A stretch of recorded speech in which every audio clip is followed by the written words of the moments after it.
Kwame Michael Remy was born and raised in Brooklyn, New York.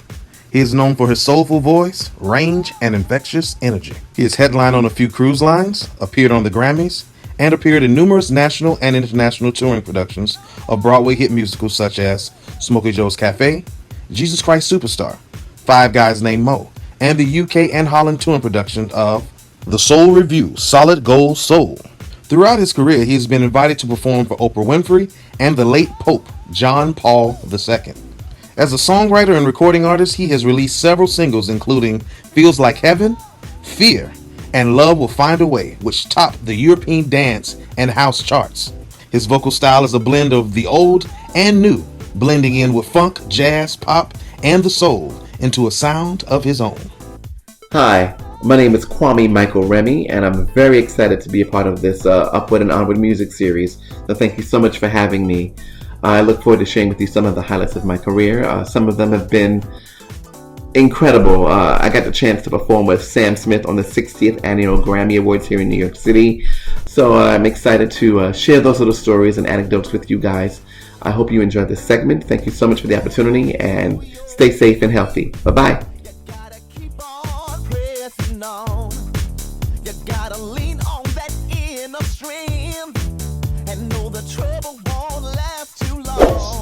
Upward and Onward presents Our Meeting at the Crossroads Music Series.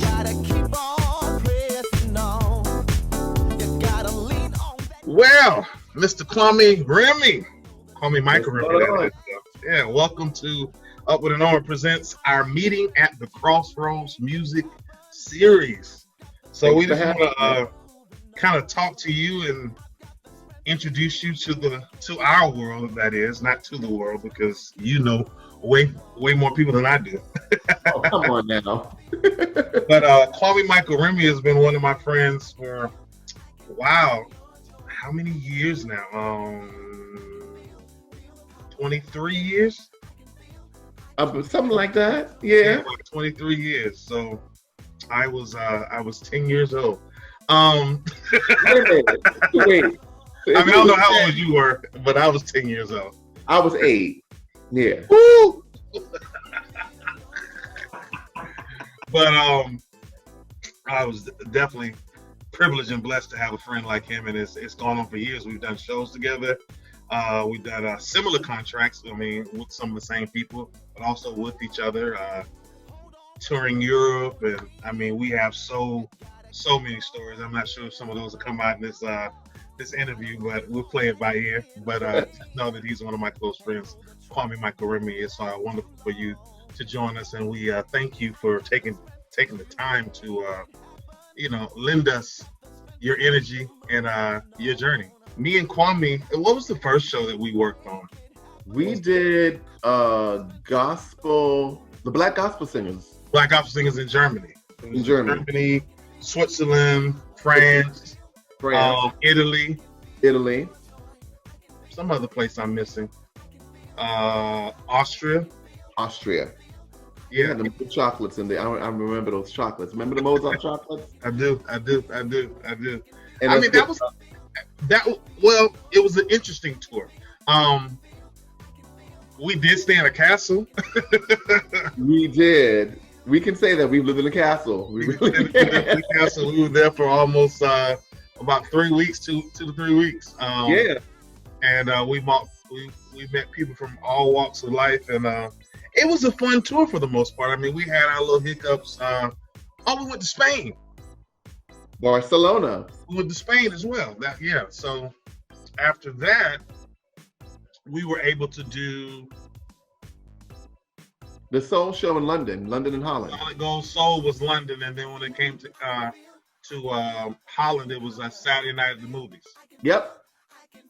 Cast of was it 6? 6 of us. 6 of us, and then with a full band. So I want to say that was probably about 3, 4, 5, 6, 7, 8, 9, about 10 band members. 10 piece, yeah. Yeah, so about a 10 piece with 6 performers. Oh, that was great. Obviously, this is a music series, and we want to talk a lot about music. But your career is so widespread. It's just so. I mean, you've touched everything that you could in dealing with music and beyond entertainment, that is, but just to focus on music, that is. How did you start singing, or when was that you started singing? What was the thing that kind of boosted you to kind of go in that direction? I started singing at a young age, and maybe around 3 or 4, just around the house. And my mom and my dad are both from the island of Trinidad and Tobago, so my household was always filled with music. We had a record player back then. I don't know for people who's watching if they even know what that is, but back then, before iPods and all that good stuff, there was a record player. And my mom had her stack of records, my dad had his stack of records, and I had my little 45s where they'd buy me, which I couldn't touch their stuff, but I had my own collection of stuff. And I just remember playing records and singing along to them and pretending I was on stage. And that was the first inkling that I wanted to be a singer. And then, of course, church. Yeah. I was involved in the youth choir and the kids choir. And then that kind of cultivated the gift. And before you knew it, I was trying to pursue it. Yeah, I hear that. Now, when you sang, did you like sing to like a brush or a broom, or what was it that you were singing on? Initially, it was a brush, and then my mom and my godmom bought me a microphone that you can tune the radio dial to.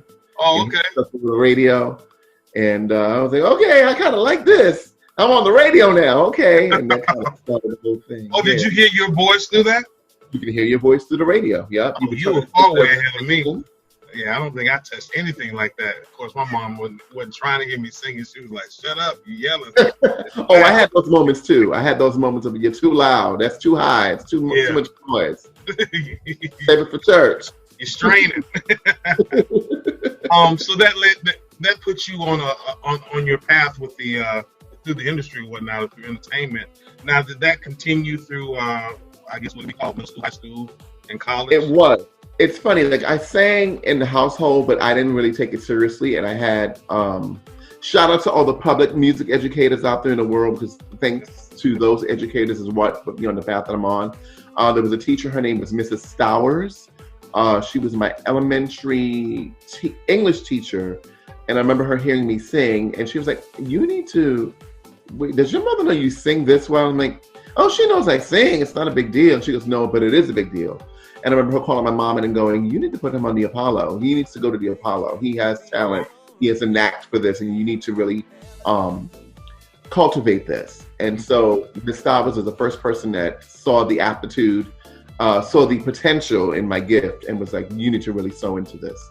And then my high school music teacher, Mr. Kenneth Maurice Brown, who sowed a lot into me and has a huge reason of why I am where I am today.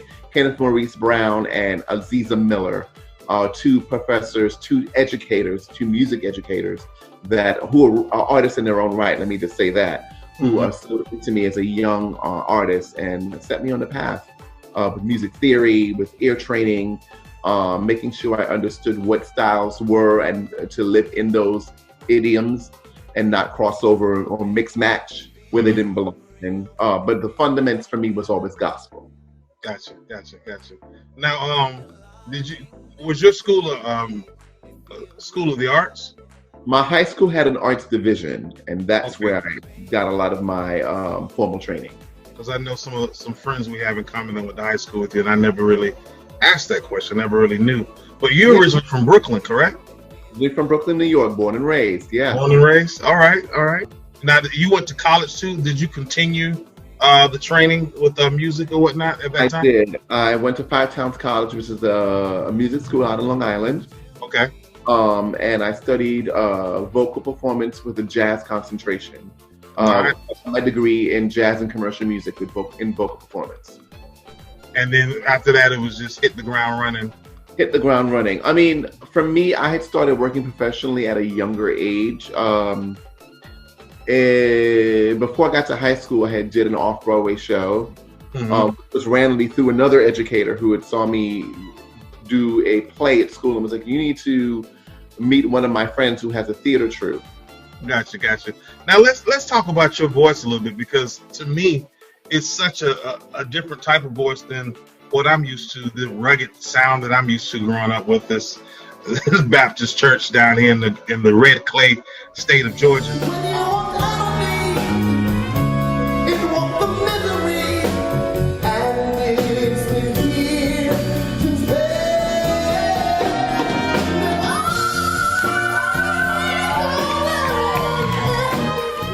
it's such a wide voice. Like I know many times you consider yourself a baritone second tenor or a baritone or whatnot, but I hear I hear inflections from your bass voice all the way up until like I would say an alto. Is that like a flip that you do with your voice? So can you explain that just a little bit? Um, I like to classify myself as a baritone, but I'm really a tenor.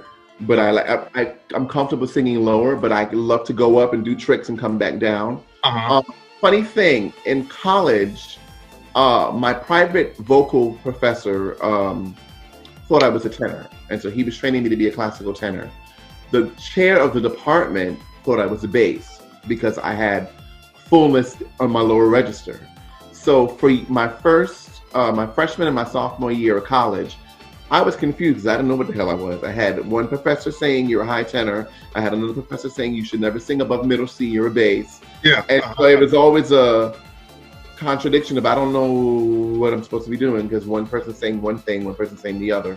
Exactly. But as I developed, I learned that I am capable of singing multiple, and I have a wide range I can use depending on what I'm being asked to sing and what type of style I'm being asked to sing in.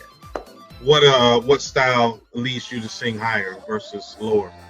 I feel like if I'm doing pop, rock, or soul or gospel, I'm comfortable singing higher in my register. If I'm doing things that are more classically based, I prefer to sing in my lower register. Gotcha. Or my lower mid register.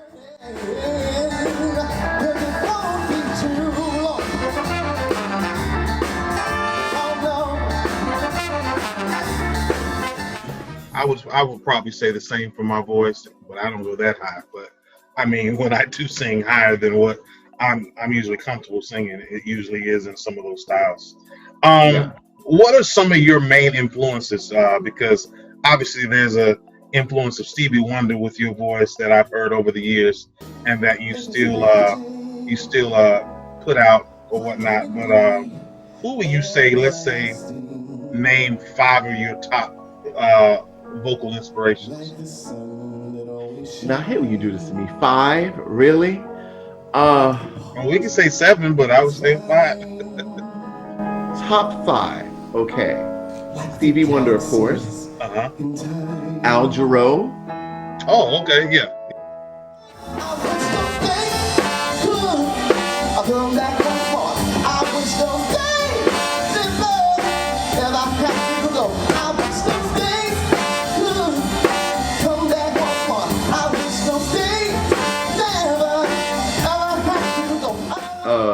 Johnny Hathaway.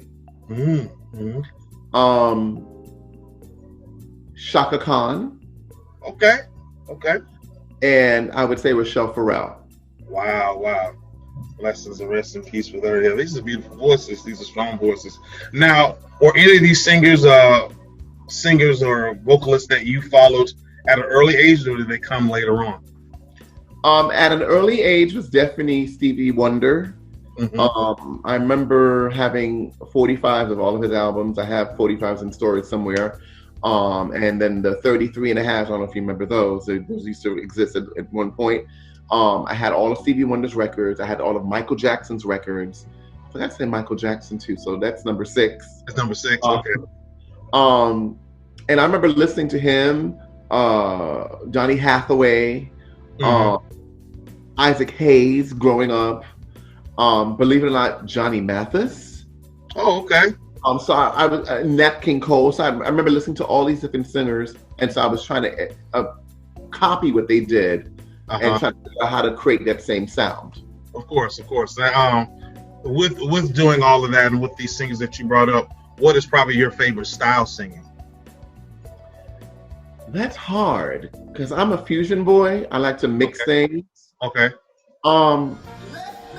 So then, what styles would you feel that are? I love R&B. I love jazz. I love gospel, and I love blues.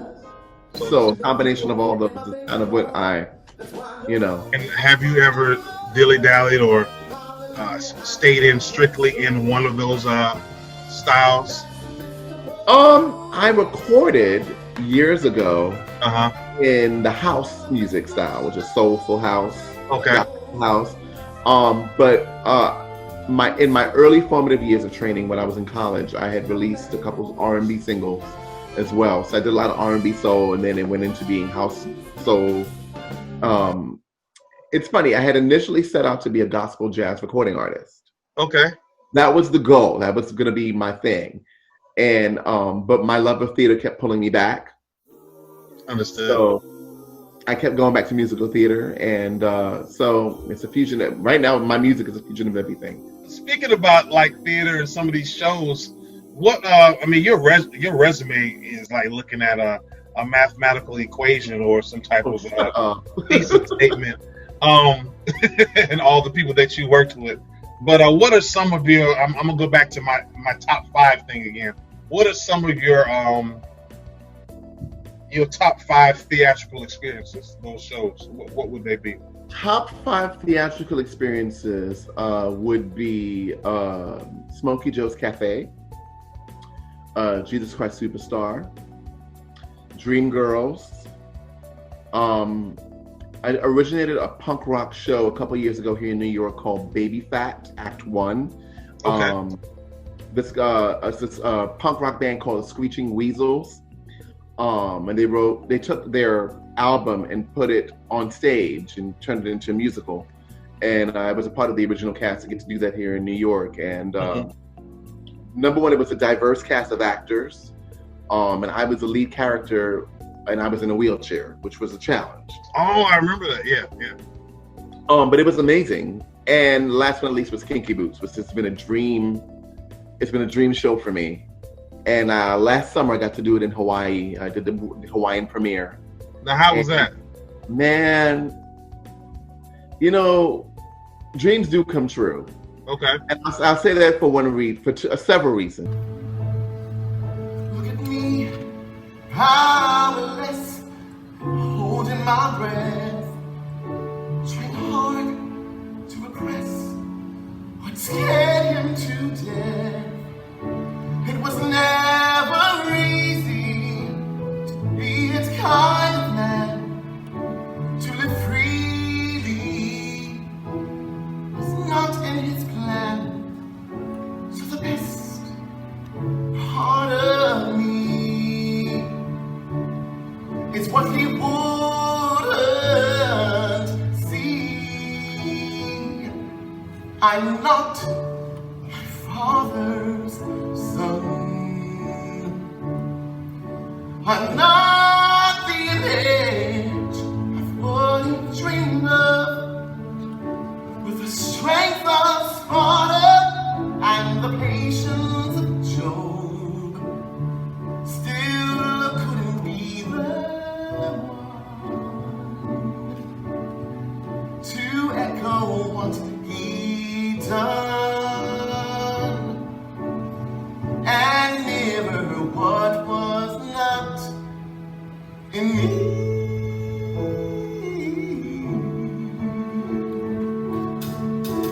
Checked in my dreams and found an escape. Maybe I went to extremes of leather and lace, but the world seemed brighter 6 inches off the ground, and the air seemed lighter. I was profound, and I felt so proud just to live out loud. I'm not my father's son,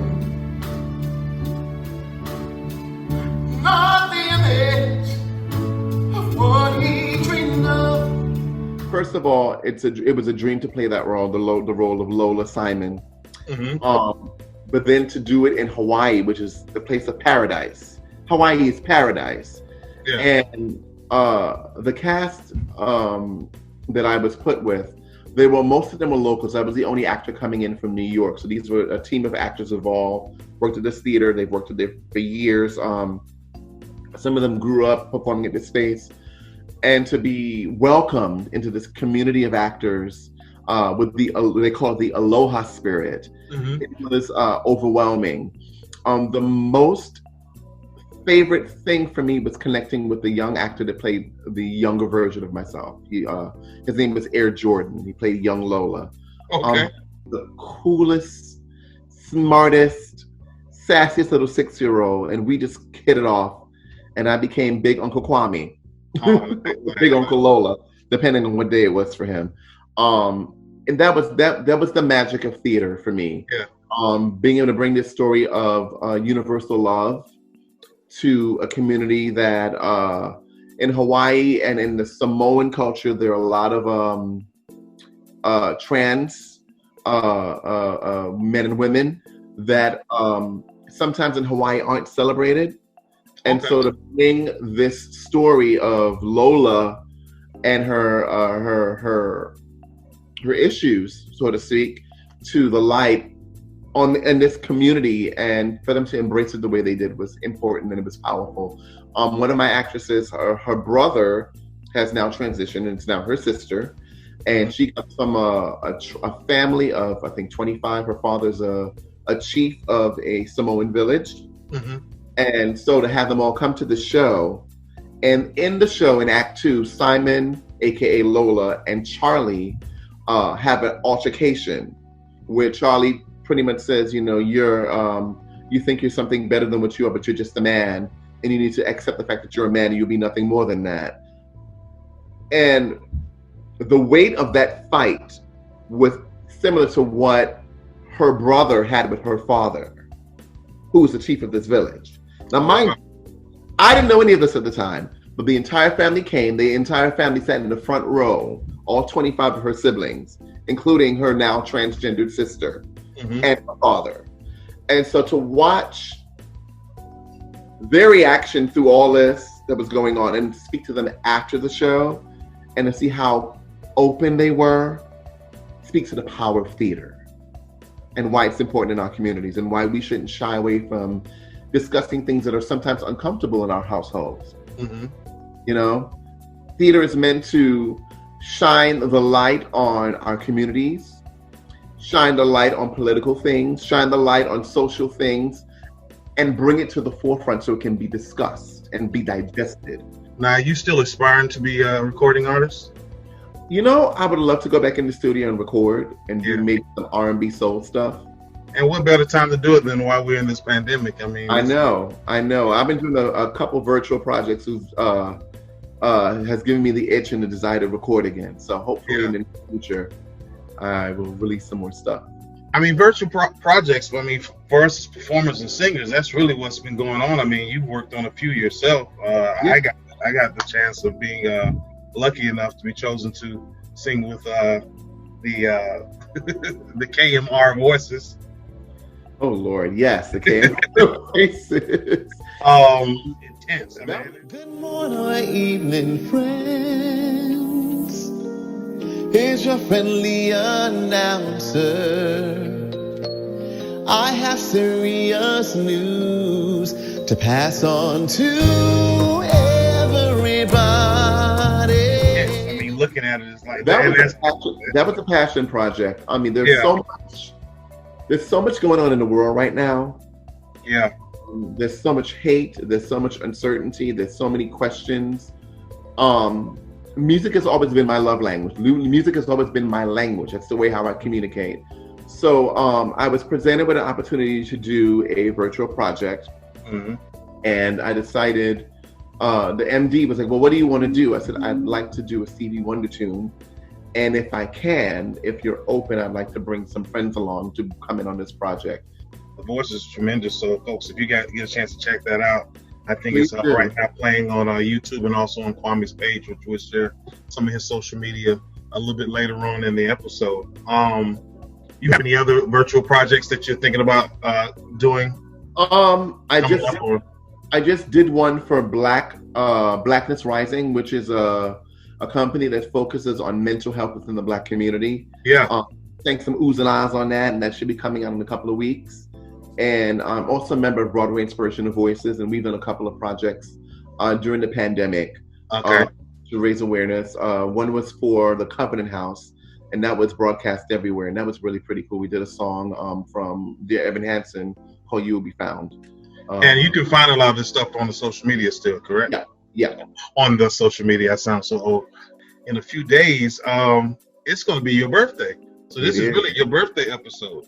It is. So happy born day to the king. Thank you very much. Let me raise my glass to that. Listen. You know what I'm saying? Cheers. Hey, cheers. Cheers to you. I don't have any liquor, and I think it's so rude to cheers with anything less than, but I do have a glass, and so I will just raise your glass then. I got some liquid in there. I won't even say what it is, but yeah. How did the pandemic affect you?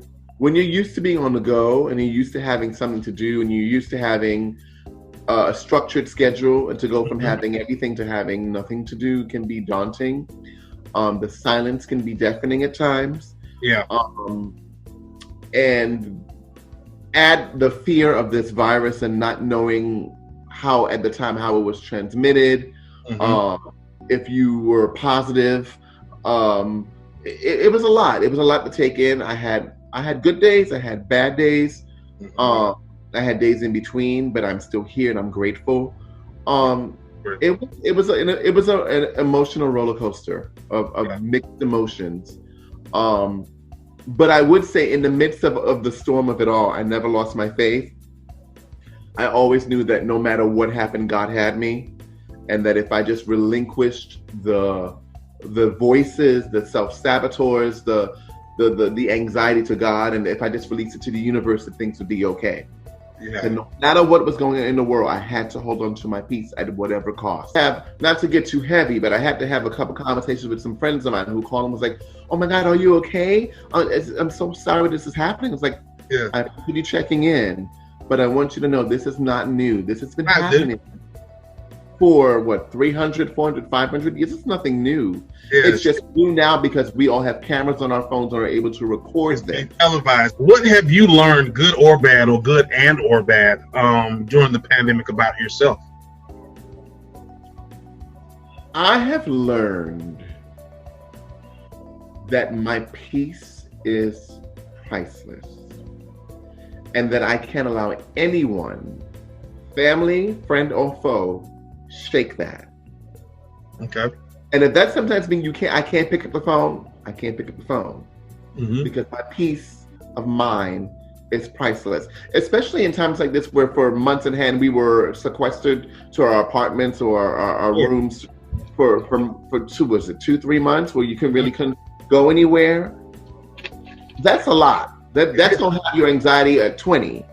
And when you have folks bringing their own drama, issues, conflicts, problems, opinions, judgment, and you want to be there for everybody. And I'm a person, I want to be there for everybody as much as I can. And sometimes that's at a detriment to me. So during this entire pandemic, I've learned how to put my peace of mind ahead of everything else. And that's probably why I'm sitting here today talking to you in sound mind. Yeah. Creates a little bit of a not painting walls with things. Exactly. A peace of mind is so valuable. And fortunately and unfortunately, you end up finding out a lot about not only yourself, as we just spoke about, but about your friends, people that you're encountered with, and how to departmentalize these people. What type of friend that is. This is my hangout friend versus this is the friend that I talk to about everyday life, or this is a friend that I go to for problems, or whatever the case may be, or maybe this is not a friend at all. I always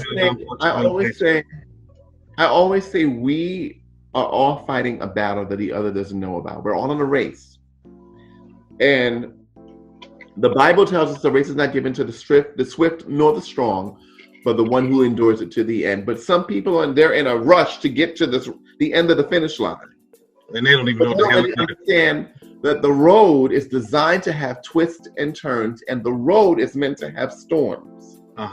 Storms will come and storms will go, and those storms are how you grow. Indeed. If you hide from the storm, then you've learned nothing. Yeah.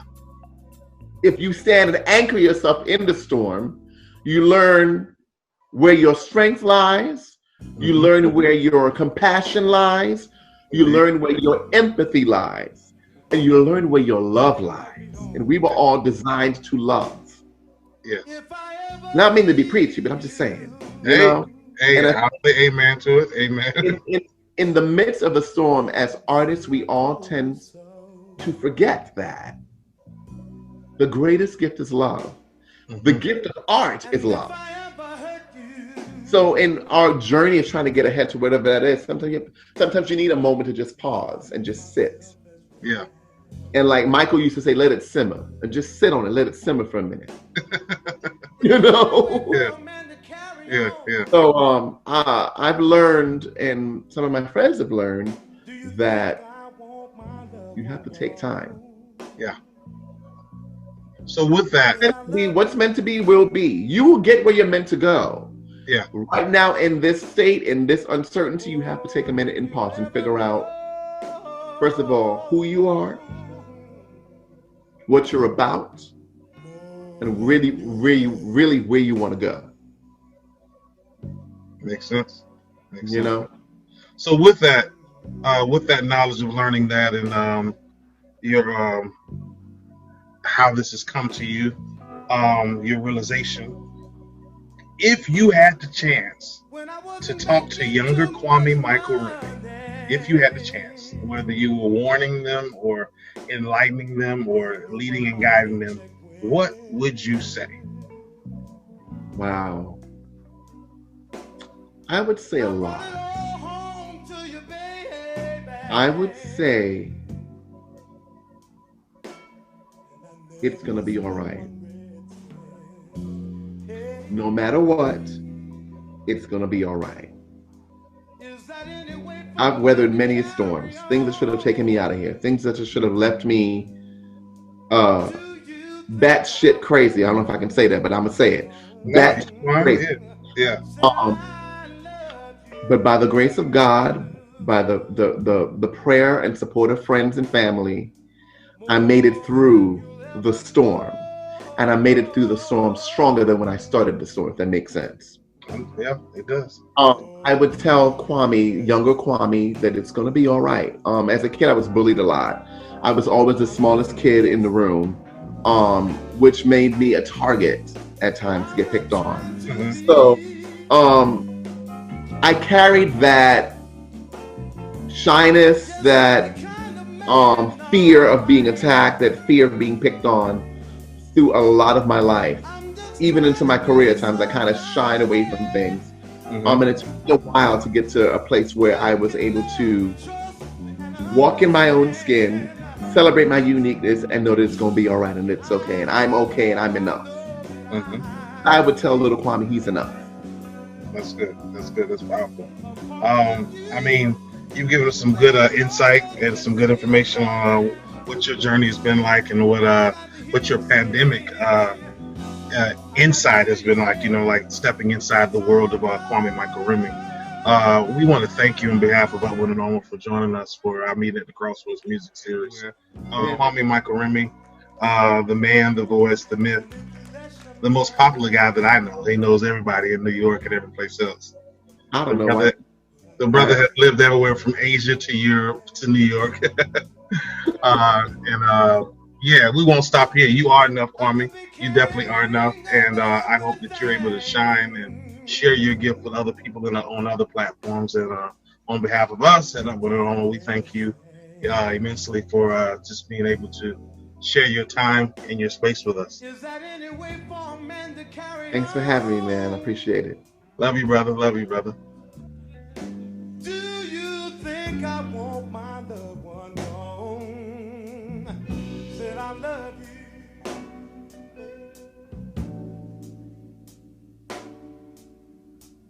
more than you'll ever know.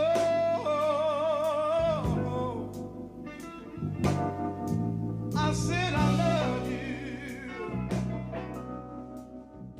Well, on behalf of Upward and Onward Productions, we'd like to thank you for hanging out with us for the show, our meeting at the Crossroads Music Series. Now, your attention and time is much appreciated, and we look forward to seeing you next time for more performances and music. Remember, success is only an arm's length away.